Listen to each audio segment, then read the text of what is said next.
ইসলাম আপনাকে সহমর্মিতা শিক্ষা দিছে, তার মানেটা কি?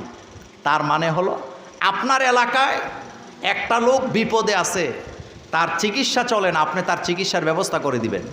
মুসাফিরের জন্য বসার জায়গা করে দিবেন। আমাদের দেশে পথিকের জন্য রাস্তা করছে ওভারব্রিজ, বলেন কি ব্রিজ? ওভারব্রিজ করছে পথিকের নিরাপত্তা দেওয়ার জন্য।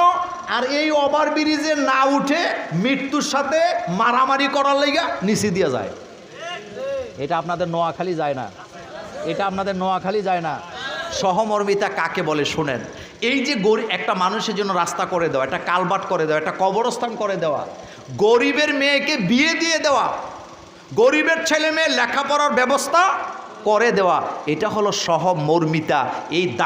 এই দানের হাত শিক্ষা দিয়ে গেছে রমজানের রোজা। আচ্ছা, আপনারা রমজানের দান সদাকা কম করছেন না বেশি করছেন? বেশি করছেন।